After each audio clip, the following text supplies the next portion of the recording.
Boa noite a todos, é um prazer, Galvão, muito obrigada pela apresentação, Fábio, amigos queridos, né? É tão bom estar aqui junto de vocês, que a gente sabe que a vida esse ano não foi fácil, mas nós estamos saindo bem, e isso é que é importante, como o Galvão falou, foi um ano de vitórias, foi um ano de repensar a vida, e quem sabe a gente sai melhor dessa pandemia, com todos os cuidados necessários para que a gente se mantenha saudável nos próximos meses, que ainda serão muito difíceis.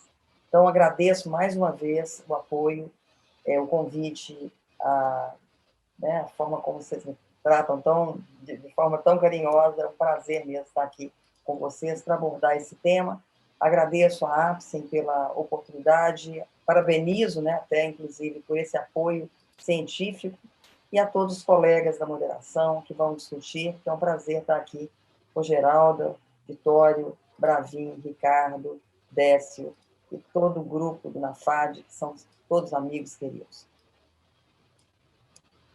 Os conflitos de interesse, mas vamos falar de um tema que hoje é muito interessante. A gente sabe que hoje é um modismo as intolerâncias ou alergias alimentares, talvez mais além do que a realidade, né?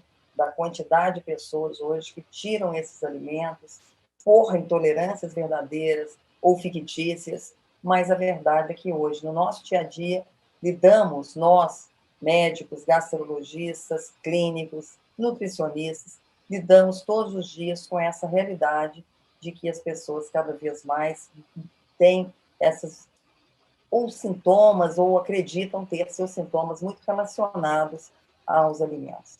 E o que a gente vai falar, então? De intolerâncias, basicamente, mas sempre que falamos de intolerância, temos de distinguir um pouquinho das alergias alimentares. Ambas são representadas por reações adversas aos alimentos.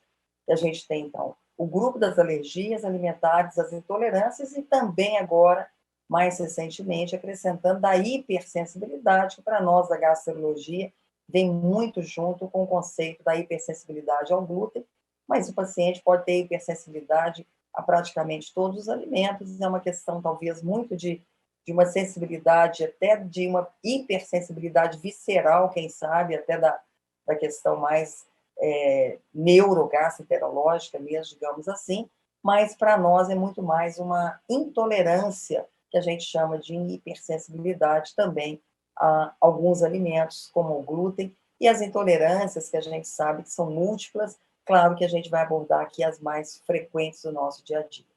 Em relação a tipos de reação, só para a gente se posicionar, digamos assim, nós temos as alergias alimentares mediadas por IgE, aquelas não IgE, chamadas do tipo 4, e as IgE mediadas do tipo 1, as intolerâncias que não são IgE mediadas, e aquelas que a gente comentava, que são sintomas que os pacientes apresentam, não são específicos, não são confirmados na prática, nem por estudos e nem na prática clínica a gente consegue ter essa observação tão clara, mas o paciente considera que tem essa intolerância ou essa alergia, enfim, uma aversão a determinados alimentos. E é claro que aqui a gente está colocando muito do ponto de vista didático, nós vamos ter oportunidade de conversar um pouquinho depois sobre o que a gente, na verdade, lida na prática, mas é importante que a gente saiba que nessas reações alimentares, ela pode ocorrer, então, com o indivíduo sensível, seja por uma hipersensibilidade, seja por uma alergia, seja por uma hipersensibilidade não alérgica, que a grande maioria o mecanismo ainda é desconhecido, embora a gente tenha as anormalidades metabólicas, que são as intolerâncias metabólicas, que vamos falar daqui a pouquinho. E temos aquelas que podem ocorrer com a ingestão de quantidade suficiente de alimento, que tem mecanismos que também a gente vai ver bastante próprios de cada grupo. Então, isso acho que está bem claro para nós, que somos especialistas, essas diferenças, mas sempre é bom a gente lembrar, né, que as intolerâncias, em geral, mediadas por IgG e as alergias clássicas por IgE, os sintomas são mais tardios da intolerância, os testes cutâneos serão negativos, ao contrário da alergia, pode ter múltiplos alimentos relacionados, ao contrário da alergia, é dose dependente, também ao contrário da alergia, que traços daquele alimento podem desencadear reações importantes, como a gente sabe, por exemplo, com frutos do mar, ou qualquer alimento que possa desencadear alergia. A intolerância pode afetar todos os tecidos, enquanto a alergia é mais frequentemente, não exclusivo, mas mais frequentemente em pele e mucosa. É mais comum em crianças, mas também não é exclusivo. E aqui a intolerância pode ser mais em adultos, embora possa ocorrer também em crianças. É muito frequente a intolerância. Em geral, muita gente não sabe que é portador das intolerâncias. A alergia pode ser diagnosticada até sem teste, a rejeição mesmo, a história do paciente dessa alergia, muitas vezes um quadro grave, muitas vezes o paciente vai ao hospital com um quadro alérgico. Normalmente aqui a gente consegue reverter, pelo menos parcialmente, se o alimento é evitado. Aqui na alergia, em geral, essa condição será permanente ou definitiva. E ocorre, então, em 1 a 2% do adulto, a alergia, em 2 a 8% das crianças, e a intolerância é extremamente comum, depende de diferentes países, chegando, às vezes, até quase toda a população em determinadas condições de intolerância, especialmente à lactose, mas, em média, metade da população mundial tem algum grau de intolerância a algum alimento. Então, a intolerância que a gente vai abordar, ela ocorre quando o organismo não digere um componente ou uma parte de um determinado alimento. Ela ocorre após a ingestão desses alimentos, não tem caráter imunológico, definindo que tem intolerância, ela não é psicogênica, e de etiologia e fisiopatologia ainda um pouco desconhecidas, mas, na verdade, bastante complexas hoje, como a gente vai comentar. A etiologia, então, ela pode ser desde tóxica, farmacológica, metabólica, por contaminação neuropsíquica ou idiopática. E ocorre em decorrência de várias, em consequência de determinadas situações. A mais comum que a gente sabe e estuda e enfrenta no nosso dia a dia são as deficiências enzimáticas, como a lactose, frutose, frutano, redução da superfície de absorção do intestino, seja por uma doença presente neste momento, como um doente celíaco, que temporariamente está intolerante por uma questão de redução da sua absorção temporária, ou seja, por uma deficiência por uma intolerância mais perene, mais permanente, como, por exemplo, no intestino curto. Pós-cirurgias digestivas, pode ocorrer exatamente por um trânsito menor, e em casos de supercrescimento bacteriano no intestino delgado, nós sabemos que pode ocorrer também uma intolerância transitória, não definitiva, uma vez tratando o supercrescimento, às vezes o paciente melhora os níveis de absorção do intestino delgado. E é muito importante esse tema, a gente não vai, assim, hoje traçar toda uma apresentação em relação a isso, mas cada vez mais encontramos trabalhos na literatura, não só em relação à intolerância, mas também à alergia, mas como hoje o tema é intolerância, nós sabemos que a dieta exerce uma grande influência, inclusive é considerado o principal fator na harmonização da eubiose, na busca pela eubiose, então a dieta é fundamental. Então, parece que essas intolerâncias o paciente tem um certo grau de desbiose, ou ela varia, seja permanentemente ou por um período. Então, o paciente com intolerância alimentar, vários estudos mostram essa desbiose e já se explicam até por que essa alteração ocorre diretamente associada a determinados alimentos que não são propriamente digeridos, como os pacientes com deficiências enzimáticas, e isso pode determinar uma desbiose que leva a uma intolerância ainda maior, ou seja, virando um ciclo ou se tornando um ciclo mais vicioso. Várias condições clínicas são capazes de minimizar as intolerâncias alimentares, e isso é claro, a gente sabe que esses pacientes terão sintomas não só intestinais, mas digestivos em geral.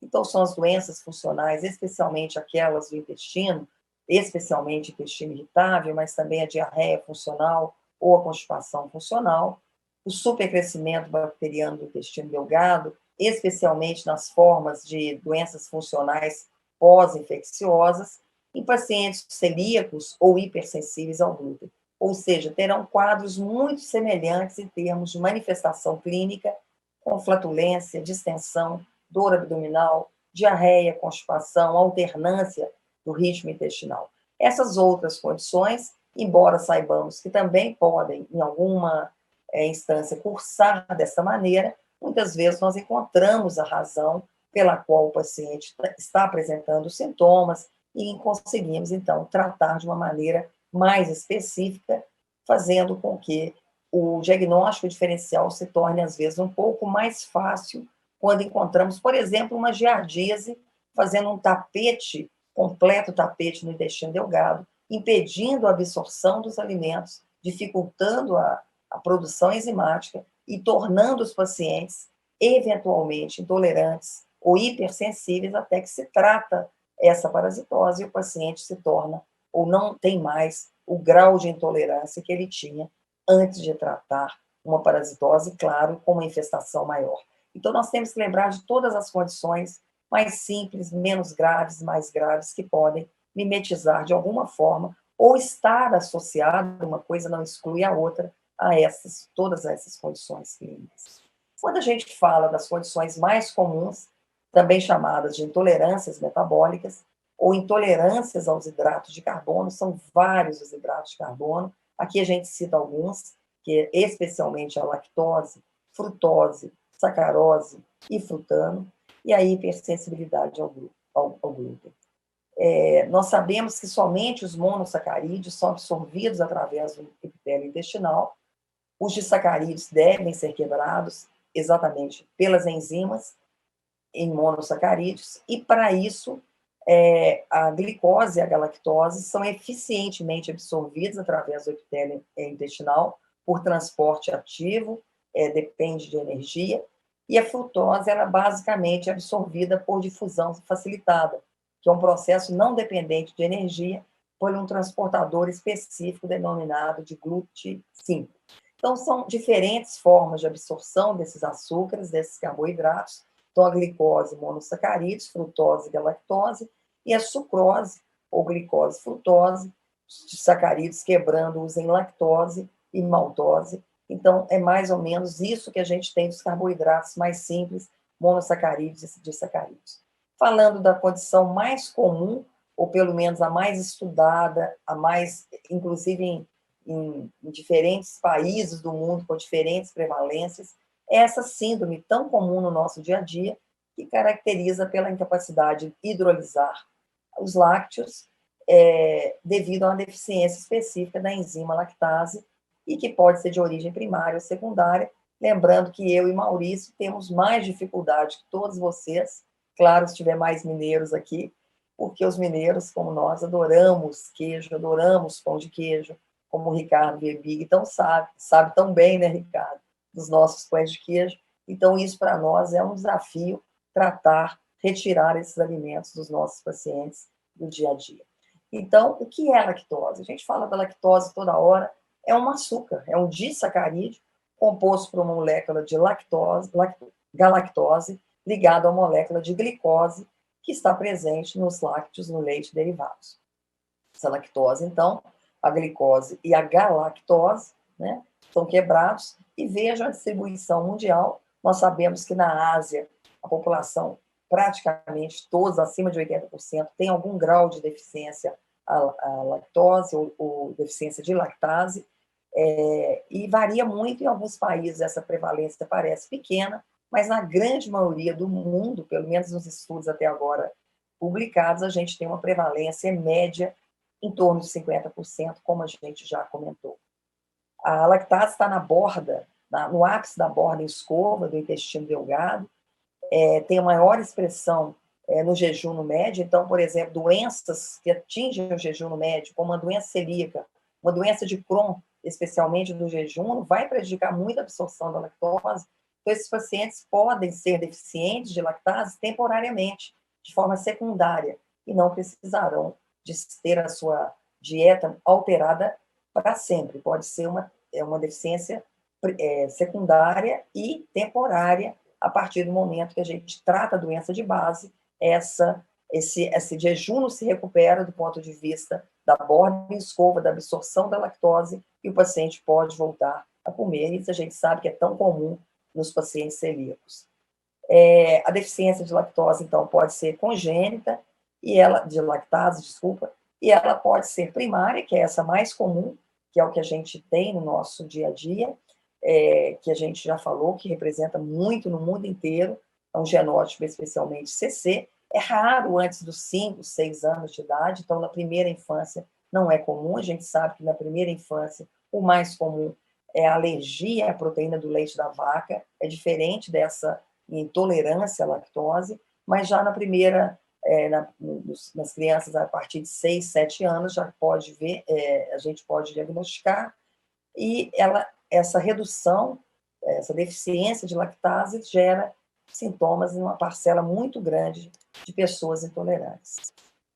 E a secundária, que a gente já comentou muito, que são aquelas condições que levam a dano da mucosa e temporariamente levam a essa deficiência da produção de lactase por doença do próprio epitélio intestinal. Então, são doenças que, uma vez tratadas, se for possível tratá-las, o paciente terá a sua produção de lactase recuperada, dependendo, obviamente, um paciente com intestino curto ou com uma enterite actínica muito definitiva, a gente não tem como reverter, mas em outras condições clínicas a gente sabe que ao melhorar o paciente, ele melhora a absorção não só de lactose, de frutose, de todas as condições que dependem exatamente de um delgado saudável. E sempre a gente tem que lembrar isso, a diferença entre uma alergia ao leite de vaca, que a gente comentou, muito mais comum na pediatria, na primeira fase da vida do ser humano, diferentemente da intolerância, que é uma deficiência enzimática, e aqui, na alergia, envolve mecanismos imunológicos. Os sintomas de ambos se superpõem, diarreia, distensão, então é uma dificuldade, muitas vezes, uma criança, por exemplo, de 5, 6 anos, às vezes fazer esse diagnóstico diferencial.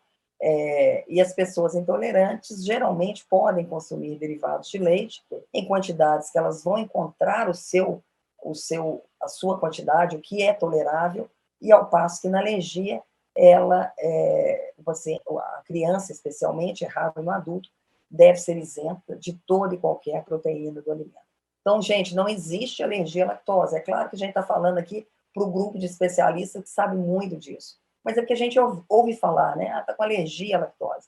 Não. A gente tem intolerância à lactose com alergia ao leite de vaca. Não, no correto, no semântica correta, não existe, então, a alergia, tão falada, né? Alergia à lactose. Isso ocorre a deficiência de lactase, porque a digestão da lactose, que ocorre, como eu disse, já na borda em escova do enterócito, ela não ocorre, então a gente não consegue fazer esse sacarídeo se tornar monossacarídeo, então ocorre que isso não cai no vaso sanguíneo de forma adequada. Então aqui a gente mostra isso, essa lactose acaba caindo na luz intestinal e não no vaso sanguíneo, porque ela não foi quebrada nos seus monossacarídeos por deficiência de lactase. Então aqui isso leva a uma fermentação importante, o que justifica os sintomas mais importantes da deficiência de lactase, que é exatamente os sintomas que já comentamos.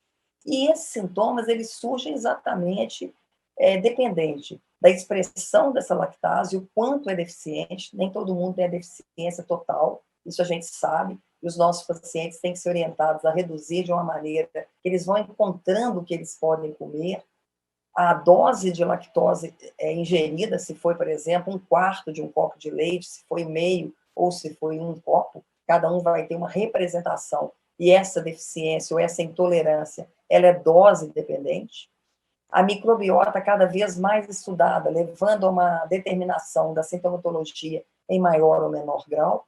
A motilidade digestiva, a gente sabe que em condições de desbiose e de desmotilidade, especialmente do delgado, isso agrava, os sintomas serão piores. E, mais uma vez, lembrando, em condições de supercrescimento bacteriano do intestino delgado, isso também será mais grave, ou seja, esses sintomas serão mais exuberantes, e tratando essas condições, ou individualizando isso em cada paciente, nós teremos a oportunidade de tratar de uma forma, caso a caso, de forma individualizada, determinando se o paciente realmente deverá retirar completamente a lactose da sua dieta, se ele pode reduzir, se ele deve repor com lactase, se ele vai ter que utilizar só produtos sem lactose.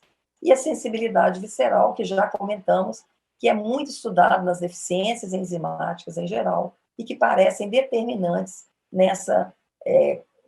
determinantes no aparecimento maior ou menor de sintomas na sensibilidade individual, que na verdade é uma sensibilidade da víscera, mas que se traduz de forma muito individualizada no que a gente vai ouvir do nosso paciente no consultório.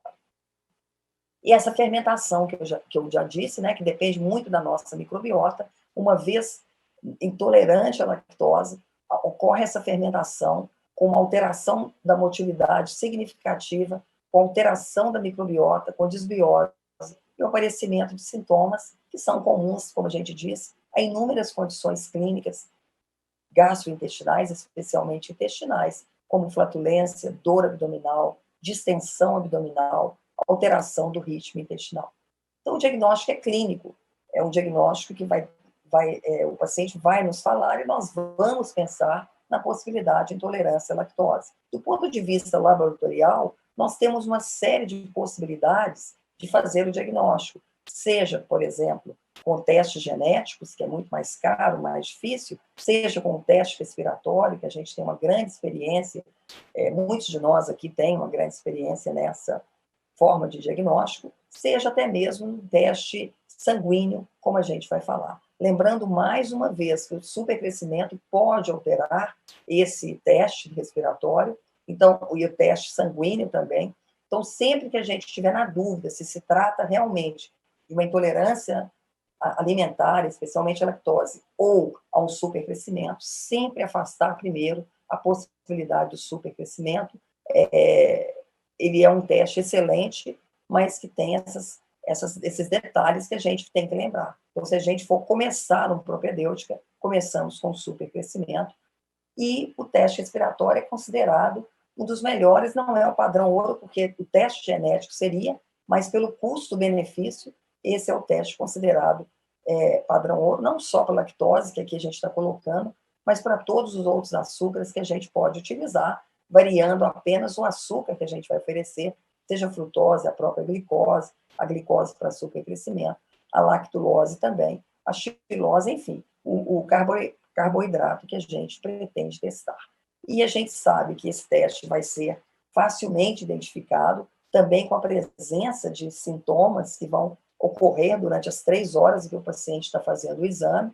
O pico pode ser mais precoce ou mais, como esse, mais típico, a partir dos 60 minutos do teste. E o paciente, nesse momento, ele geralmente tem sintomas, ou pelo menos a gente espera que ele tenha sintomas, porque ele recebeu uma dose alta de lactose, ou seja, ele foi provocado para ter sintomas, e se ele tem sintoma, esse teste se torna ainda mais positivo, ou seja, a concordância da sintomatologia com o teste alterado. Existem casos de falso negativo, falso positivo? Claro que sim, né? Tanto para positivo, do supercrescimento é uma dessas razões, o trânsito rápido é outra razão, o próprio gastroparesia é outra, né? O não produtor de H2 é um problema, a gente sabe que nós não temos hoje no Brasil muita disponibilidade dos testes que trazem não só H2, o metano e até o CO2, hoje alguns aparelhos que testam os 3 gases, em torno de 10 a 12% do ser humano não produz H2. Então, nós já pedimos esse exame sabendo que nós temos uma chance de 10% do paciente não ser produtor do H2, ele será um falso, pode ser negativo, mas o teste será negativo e a gente não vai saber se ele é verdadeiro. A avaliação de sintomas é possível com ele. O custo, a gente sabe que para o Brasil, ele é um custo ainda moderado a alto, mas é um método de escolha por ter uma sensibilidade, uma especificidade muito boa. Em Belo Horizonte, nós fizemos esse trabalho há algum tempo, testamos 1.200, avaliamos e estudamos 1.200 pacientes lá que fizeram no Instituto Alfa, e vejam, dos pacientes positivos, 64% só, né, digamos assim, que foi sintomático. 30 e poucos por cento daqueles positivos não queixaram nada durante o teste. E dos negativos, a gente tinha uma parcela de 70% de assintomáticos, mais 30% de sintomáticos. Então, eram sintomáticos e não tinham teste positivo. Ou seja, poderiam ser H2 não produtores, hidrogênio não produtores. Então, nós tivemos essa experiência de saber que nem todos os sintomáticos são positivos e vice-versa. Entre os sintomáticos, vejam, nesse mesmo estudo, a maioria teve sintoma moderado. Poucos tiveram sintomas intensos, 15% mais ou menos. Sintoma intenso é aquele que tem saído do teste para evacuar, diarreia grave, às vezes até vômito. Esse foi, e é, na verdade, o que a gente sabe da prática diária nossa. Foi um trabalho que envolveu um grande N, por isso a gente apresenta. O teste oral, que é o mais usado, porque o custo é baixo, os convênios cobrem, e a gente acaba pedindo, às vezes, mais, é um teste que também sofre com falsos positivos, com falsos negativos, então a gente tem que pensar. Claro que a avaliação é possível dos sintomas, mas às vezes o médico esquece de falar: olha, você vai fazer um teste, vai colher seu sangue, eu quero que naquele dia inteirinho você faça um roteiro dos seus sintomas, do que se alimentou, inclusive. Então, porque no laboratório não é feita, né? Ele fica lá 1 hora só também. No teste respiratório, ele fica 3. Então, a gente tem, uma vez que a gente peça esse exame, falar com o paciente: ó, esse dia eu preciso que você observe se você vai ter mais gasto, diarreia, distensão, enfim, se ele vai ter sintoma. Porque senão a gente perde essa avaliação, que é muito importante. A sensibilidade é muito inferior e a especificidade também é um teste respiratório. O outro teste genético, já falei, ele tem um custo muito alto, na prática é difícil. Nos casos de absorção secundária, ele vai ter um falso negativo, mas é muito raro o falso positivo. Então, seria o diagnóstico importante para nós, e o padrão ouro seria atividade na biópsia jejunal, que também a gente sabe que na prática não é possível. As queixas objetivas existem, mas existe uma falta de correlação na avaliação dessas queixas, entre as queixas subjetivas, as queixas objetivas, para a gente fazer o diagnóstico durante os testes respiratórios, os testes sanguíneos de lactose. Então, é preciso que a gente oriente muito bem o nosso paciente para que ele possa nos informar, especialmente no dia que ele ingeriu lactose, como que ele se comportou do ponto de vista de sintomatologia. E uma coisa que a gente sabe que é muito comum é a associação de intolerâncias, aqui a gente está falando da lactose por ser a mais estudada, com doenças funcionais, especificamente com a síndrome do intestino irritável, como essa revisão de 2013, onde Yang e colaboradores observaram que a prevalência da má absorção lactose foi semelhante em pacientes com síndrome do intestino irritável e controles, porém a percepção e indução dos sintomas, ou seja, a intolerância, a presença de sintomas que a gente está salientando tão importantes, foi maior nos portadores de doença funcional.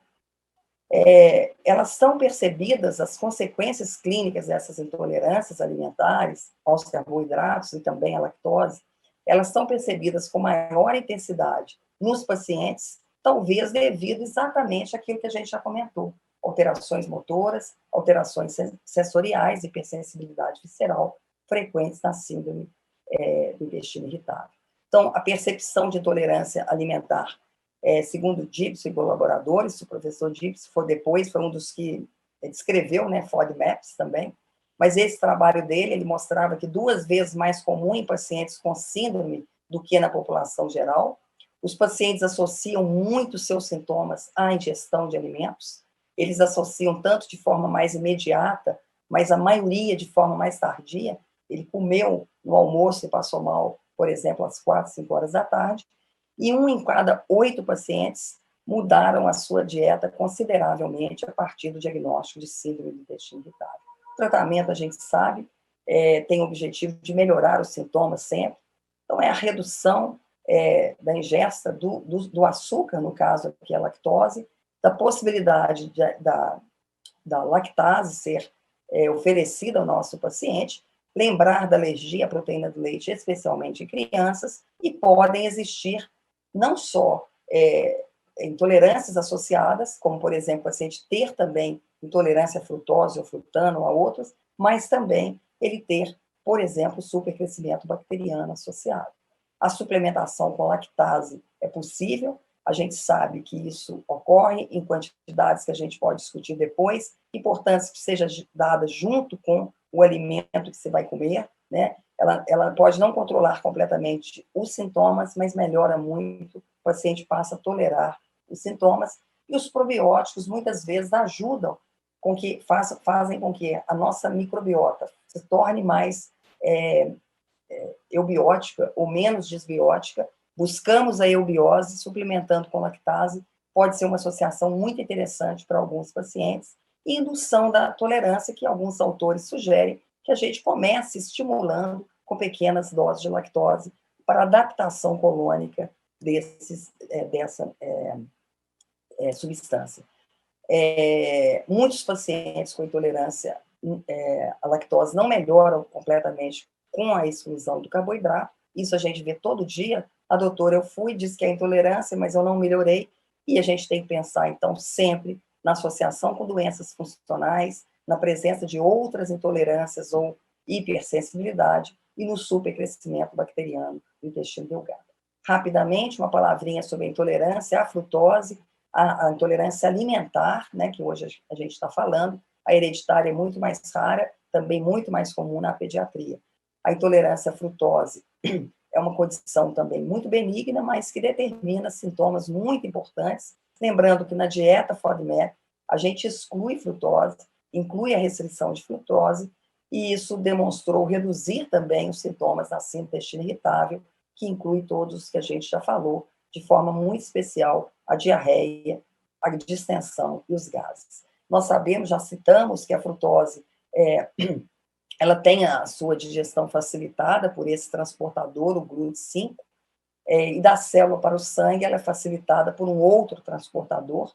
É um mecanismo muito interessante e bonito da nossa fisiologia, e que essas intolerâncias, especialmente a esses açúcares, a frutose, ela ocorre de forma especial com alguns alimentos, como mel, como alimentos que contêm xarope de milho, mas com inúmeras frutas, especialmente algumas aqui citadas, como maçã, uva, pera, mas também não só frutas, a gente pensa em frutose, pensa em frutas, mas alguns legumes, alguns leguminosos e alguns molhos que também contêm frutose.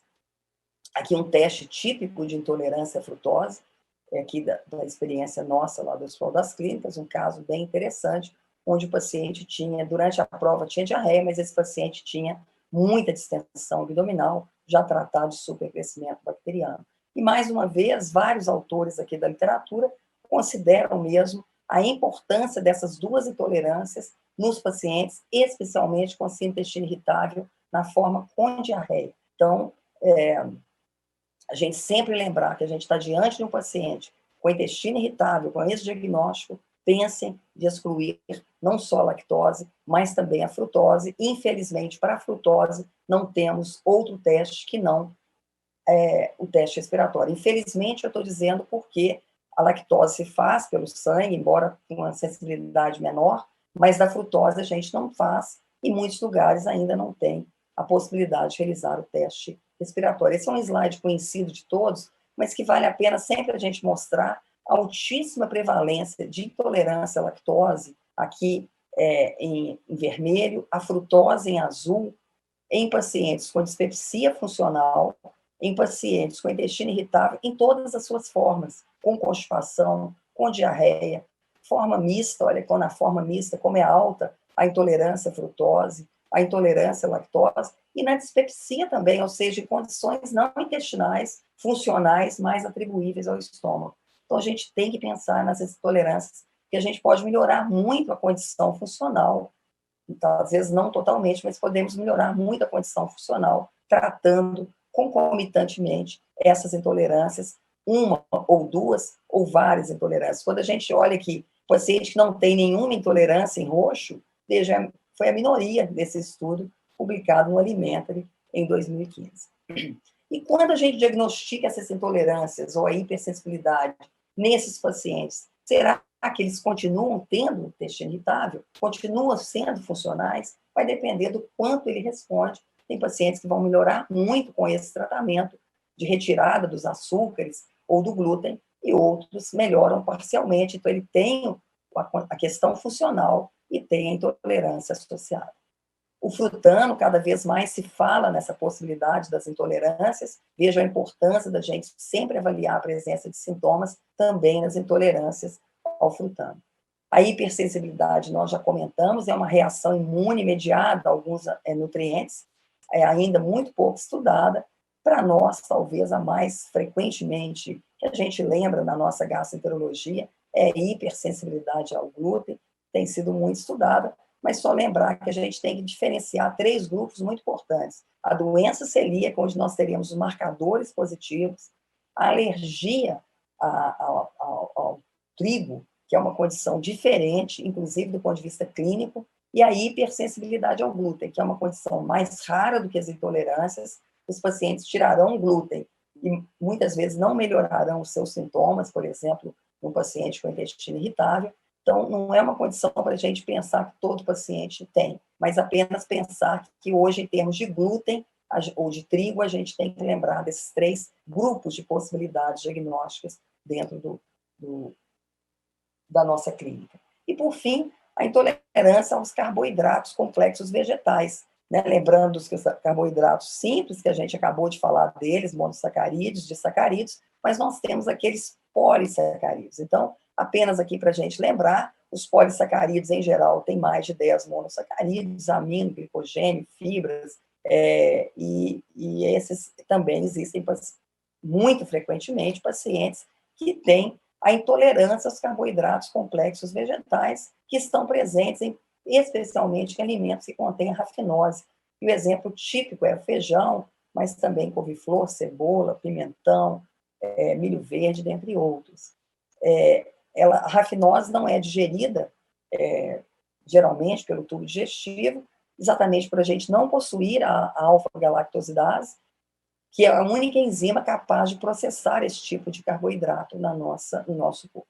Então, sem essa enzima, os alimentos com carboidratos complexos passam pelo organismo e não são completamente metabolizados, causando especialmente flatulência, distensão abdominal, desconforto e, eventualmente, dor abdominal. Então, temos que pensar também na possibilidade da intolerância aos carboidratos complexos vegetais, que é considerada uma condição extremamente comum em vários estudos no mundo, que possivelmente uma parcela, até 1/4 dos pacientes teriam essa intolerância aos carboidratos complexos. Então, se a gente pensa na nossa população brasileira, muitos pacientes que nos procuram com gases, com distensão abdominal, talvez não tenham distúrbio funcional, talvez não tenham intolerância aos carboidratos clássicos, nem hipersensibilidade ao glúten, talvez tenham intolerância aos carboidratos complexos vegetais. A gente sabe, então, vários deles, já citamos alguns, não existe prevenção para isso, os sintomas são muito parecidos ao que a gente já comentou, não é comum diarreia nem constipação, mas especialmente distensão e gases, e o que a gente utiliza tradicionalmente são os antiflatulentos tradicionais, mas temos que pensar que nós podemos tentar também a enzima, a alfa-galactosidase, que pode prevenir essa intolerância aos carboidratos complexos vegetais, colocando diretamente nesses alimentos a enzima. No Brasil, a gente dispõe dessa enzima na forma em pó, fora do Brasil também existe em comprimido, e promoveria, então, essa digestão e absorção desses carboidratos complexos vegetais, diminuindo a fermentação bacteriana. Essa enzima é derivada de um aspergilo específico, Niger mold, atua no tubo digestivo, quebrando os olissacarídeos não absorvíveis específicos, antes de serem metabolizados pelas bactérias do colo. Então, este produto, ele pode ser útil, essa enzima pode ser útil para digerir esses alimentos. Então, quando os pacientes têm esse relato de ter muita flatulência, muitos gases, especialmente com produtos como feijão, couve-flor, repolho, batata doce, dentre tantos outros, a gente tem que pensar nessa possibilidade. Não temos exames para esse diagnóstico, diferente dos outros, que a gente já comentou. Então, nesse caso, a gente teria que fazer um teste terapêutico oferecendo a enzima aos nossos pacientes.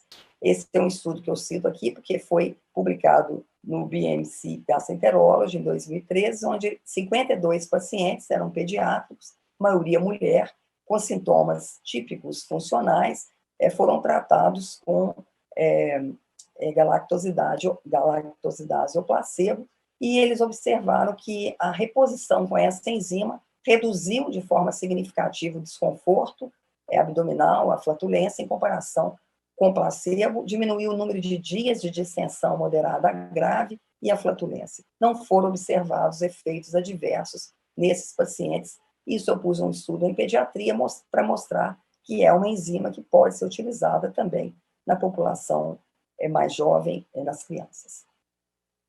Apesar disso tudo, a gente tem que pensar em Hipócrates, o nosso grande mestre.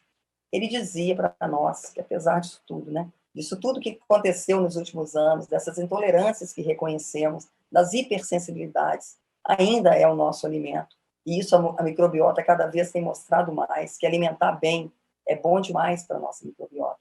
Então, que o nosso remédio seja o nosso alimento, e que o nosso alimento seja o nosso remédio.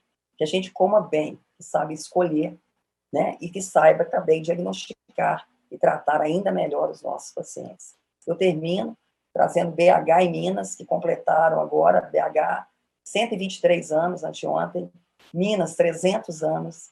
Agradecer a vocês a atenção, privilégio de estar aqui hoje, dizer que a rouquidão não é Covid. Fiz hoje o teste PCR com medo por causa da rouquidão, mas estou negativa, graças a Deus. Vamos continuar nos cuidando da melhor forma possível. Muito obrigada pela atenção.